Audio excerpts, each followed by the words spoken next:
एक तांत्रिक थे जो सन्यासियों को बहुत परेशान करते थे, बहुत तरह से उपहास करते थे, मंत्र का प्रयोग कर देते, अचला छूट गया, लंगोटी छूट गई, कमंडल गिर गया, दंड गिर गया, ऐसे कई तरह के, और उपहास करता है बड़े त्यागी हो सन्यासी हो। पूज्यपाद श्री धर्म सम्राट करपात्री जी के से सन्यासियों ने कहा बहुत बेइज्जती करता है सन्यासियों की। कहाँ है? तो उन्होंने बताया अमुक जगह। गए, नारायण नारायण नारायण, उसने अपने मंत्र का प्रयोग किया, कुछ नहीं। हाँ और भाई जितना पावर हो कर लो। उनका आप धर्म सम्राट करपात्री जी हो क्या? बोले आपको इस परिचय से क्या मतलब, आप अपना तंत्र का प्रयोग कीजिए और जब आपका हो जाए तब मुझे बताना, बस एक बार नारायण बोलूंगा। साष्टांग दंडवत हुआ महाराज क्षमा को। बोले आज के बाद किसी संत और सन्यासी को, क्यों और सबके अंदर क्यों नहीं ऐसा हो? क्योंकि भजन नहीं। भजन में अमोघ सामर्थ्य है, नाम में अमोघ सामर्थ्य है। कोई भी तंत्र मंत्र जादू टोना कोई भी नहीं आ सकता। आप अकेले नहीं हैं, आपके आसपास शक्तियों की सुरक्षा है। आप क्या समझते हो? आप श्री जी के गोरे चरणारविंद की शरण में हो तो श्री जी के चरणों में सुदर्शन चक्र, श्री जी के चरणों में कौमुदी की गदा, श्री जी के चरणों में सब जो चरण चिन्ह है वो किसके लिए हैं? हमारे लिए ही तो है। हम भक्तों की रक्षा के लिए हुए हैं। श्री राधिका चरणारविंद की उपासना करने वाले उपासक की सुरक्षा चरण चिन्ह करते हैं। आप ऐसा ना समझना कि भूरी गोरी किशोरी नील कमल लिए हैं, कुछ तो है नहीं इनके पास, एक डंडा भी नहीं तो रक्षा क्या करेंगी। इनके चरण 19 चरण चिन्ह है। वो सदैव अपने जनों की सुरक्षा में रहते हैं और उनके प्रियतम जितने शक्तिशाली सब उन्हीं से शक्तिशाली है। इसलिए निर्भय निश्चिंत निशोक। हाँ अगर कोई प्रारब्ध भोग है तो वो अपने को भोगना है, मुस्कुराते हुए भोगना। ये नहीं मानना कि किसी ने कुछ कर दिया है, किसी की ताकत नहीं कुछ कर सके। भगवान नाम जापक का शरीर में जो दंड आता है, प्रारब्ध आता है, वो भोगना पड़ता है। यहाँ बरगदिया बाबा थे सेनपुर के बगल में, दूधी कगार के बीच में। वो गंगा जी में सदैव खड़े होकर भजन करते थे, तो कछुआ ने काटा। धीरे धीरे वहां सड़न पैदा हुई, कीड़ा पड़ गए, पूरे पैर में कीड़ा पड़ गया। डॉक्टरों के पास जाने की रुचि प्राय एकांतिक महात्माओं की नहीं होती, तब तक जब तक भगवत आदेश नहीं होता तब तक उसे सहते रहते हैं। बड़े बड़े कीड़ा उनके पैर में देखे गए। भीषण कष्ट होता होगा लेकिन वो कभी पीड़ित नहीं देखे गए। अब ये प्रारब्ध भोग था उनका, और वो पहले से कह रहे थे कि सब लोग आते हो, जिस दिन प्रारब्ध उदय होगा उस दिन कोई नजदीक नहीं दिखाओगे। तो इतना सड़न और इतना कि सब बाहरी केवल सुख सुविधा, सबको ये भ्रम हो गया कि इतने बड़े भजनानंदी कहे जाते थे, जब इन्हीं के पैर में कीड़ा पड़े सड़ रहे तो इनका भजन क्या। वो सिद्ध पुरुष थे, वो केवल अपने प्रारब्ध शरीर का क्षय कर रहे थे। तो ये कोई ऐसा ना सोचे कि किसी के ऊपर कोई अपना प्रभाव दिखा दे। ये उन्हीं के ऊपर दिखा सकता है जो भजनहीन है, भजन नहीं हो रहा। अगर भजन करोगे तो किसी की भी ताकत नहीं है कि आपको दुख पहुंचा सके। करे भक्ति भगवंत की और करे कबहु नहीं चूक, तो हरि रस में साचो रहे ये साची भक्ति मलूक।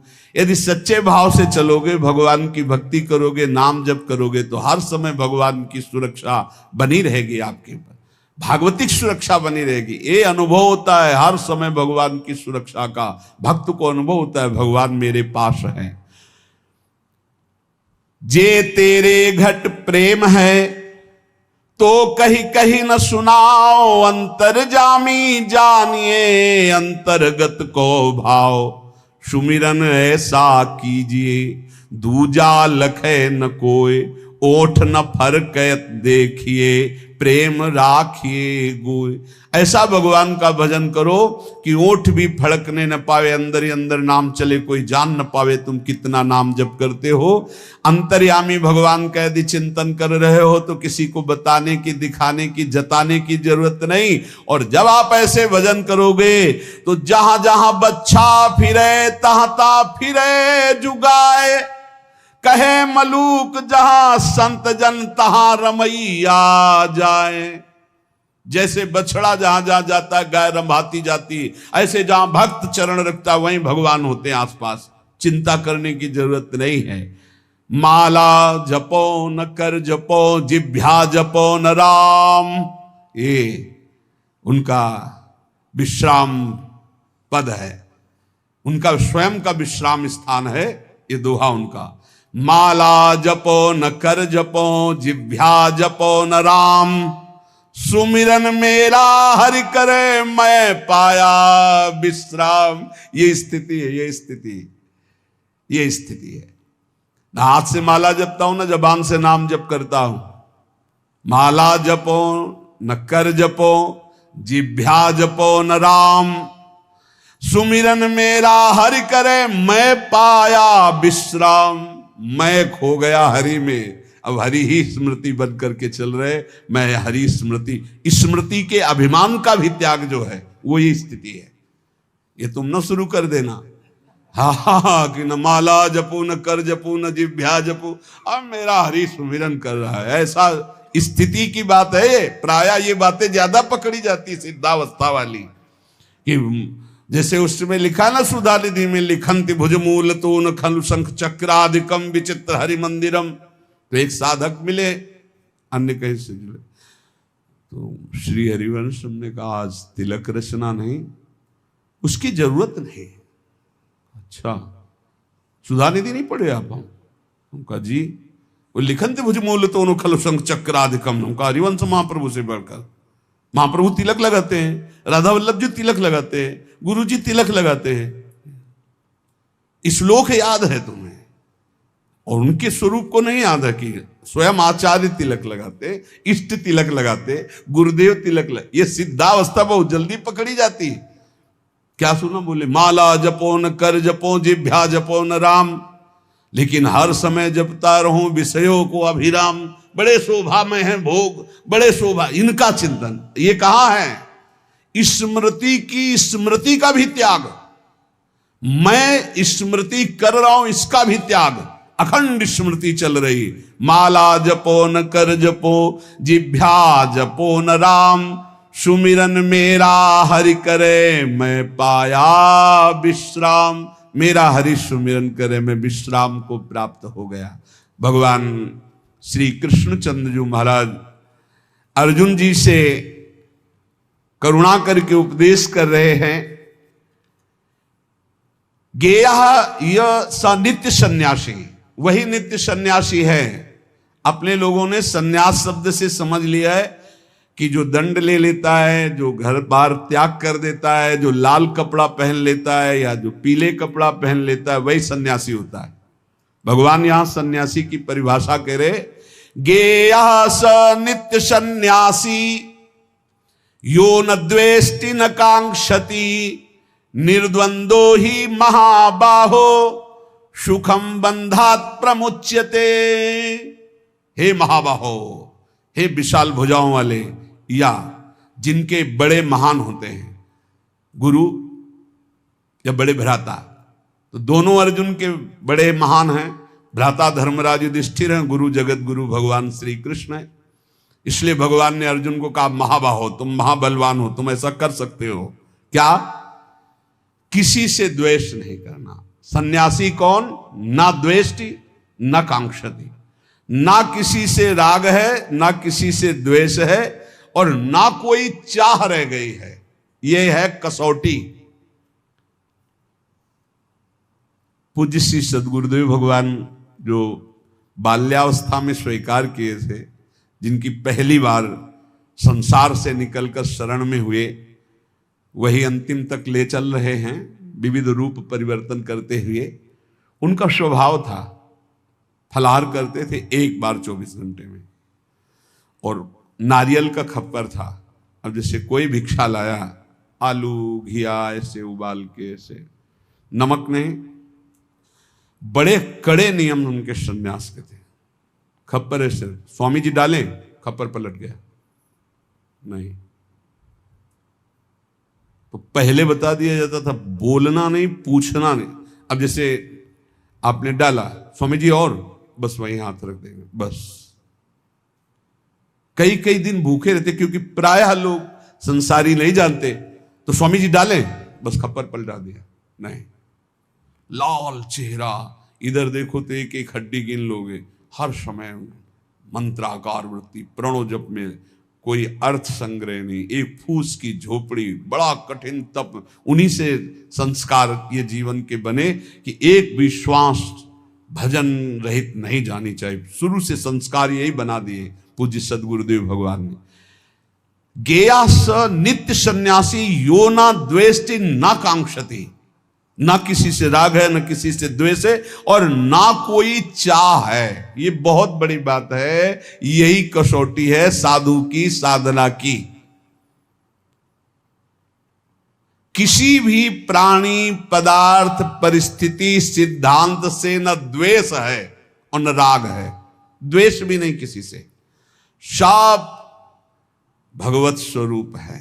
ये सब मलिन अंतःकरण, ये वो इनका उनका, ये धर्म वो मजहब ये मजहब, सब एक ही है। हम सब परमात्मा के अंश, सब पूरा विश्व, हम सब परमात्मा स्वरूप ही हैं। अपने स्वरूप को भूलकर राग द्वेष में फंस गए, यही दुर्गति का कारण है। कोई अलग नहीं, कोई अलग नहीं, पूरे विश्व में कोई अलग नहीं। आप किसी महापुरुष की वाणी पढ़ के देखो, चाहे किसी भी धर्म के किसी भी महापुरुष की वाणी पढ़ के देखना, और उसका सही अर्थ निकालने के लिए पावन बुद्धि होनी चाहिए। नहीं तो आप धर्म ग्रंथों का अर्थ गलत कर देंगे तो उनका आदेश गलत आपको समझ में आने लगेगा। धर्म ग्रंथ सर्वहित सर्व मंगलमय है। जो लिखा हुआ है, जैसे अपने यहां लिखा हुआ है, आताताई को मार देना चाहिए।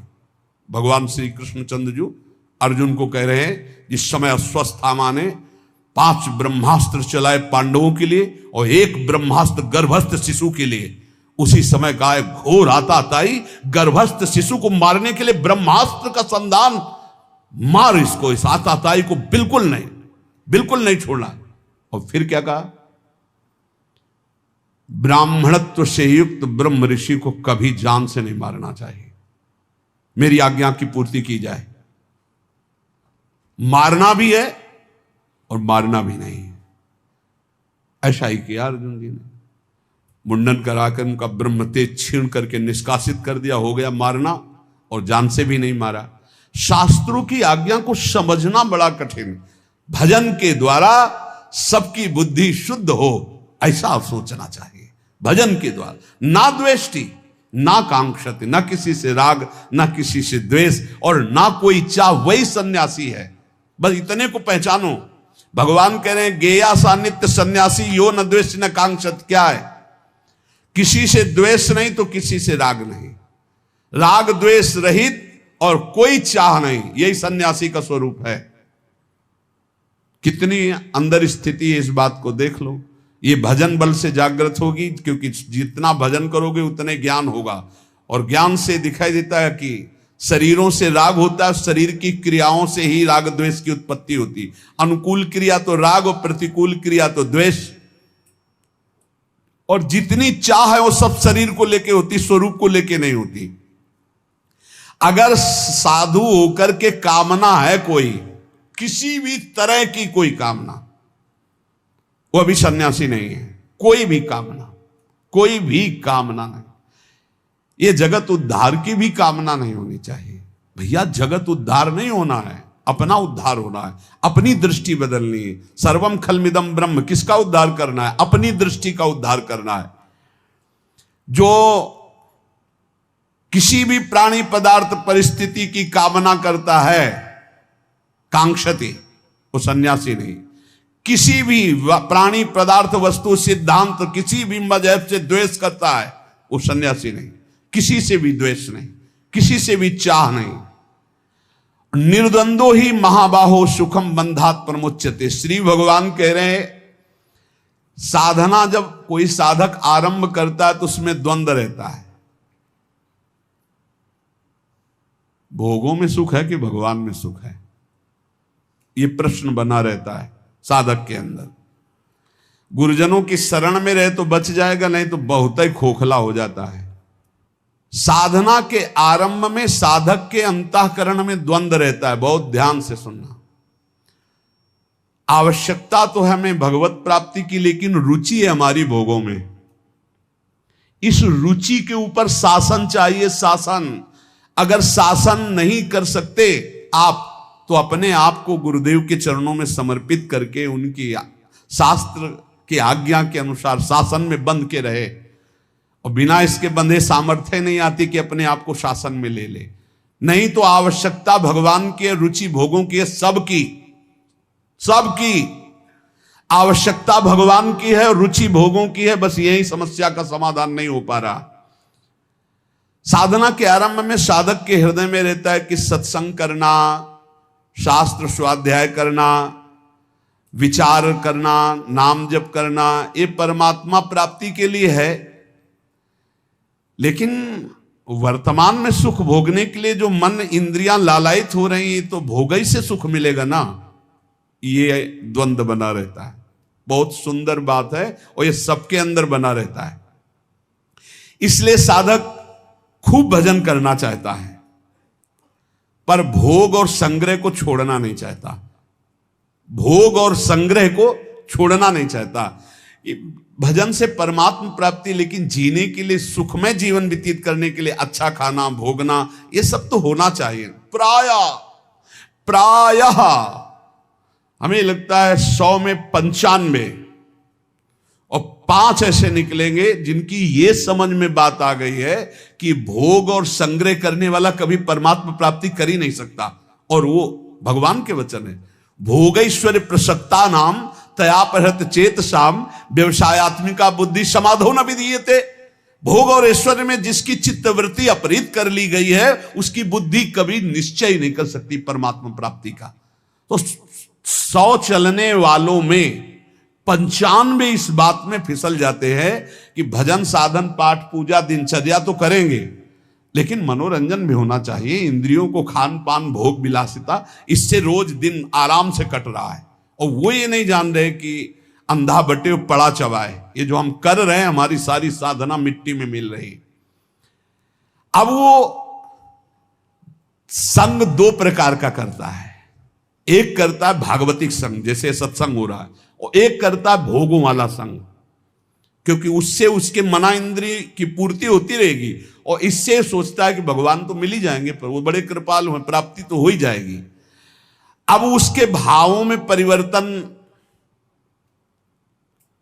जब वो भोग भोगता है, चूंकि भगवान के मार्ग का साधक है, तो उसके अंदर जलन पैदा होती। गलत तो हूं, ये ठीक नहीं। पक्का आप देख लीजिए, अगर थोड़ी भी भक्ति कर रहे हो, तो आप जब गलत भोग भोगोगे तो आपके हृदय में एक पश्चाताप होगा, एक घृणा होगा, एक जलन होगा, एक ऐसा लगेगा, हे भगवान कब मैं सुधरूंगा। ऐसा होने पर भोग भोगते समय भी वो अशांत रहता है, क्योंकि सत्संग करता है, साधन करता है, तो भोगों में उसे शांति कैसे मिल सकती है। उसके अंदर जलन होती, मैं गलत हूं। करते समय भी, भोगों को भोगते समय भी उसके अंदर रहता, मैं बहुत नीच हूं, मैं गलत हूं। ऐसा कैसे दूर हो, हे भगवान कैसे दूर। उस समय भी वो सुखानुभूति नहीं कर सकता। अब साधक के अंतःकरण में ये द्वंद्व बना रहता है कि भोग सही है या परमात्मा भजन सही है। इस द्वंद्व पर टिका हुआ 50 वर्ष निकल जाते हैं साधना करते, 50 वर्ष निकल जाते हैं। और गुरु कृपा पात्र पहले ही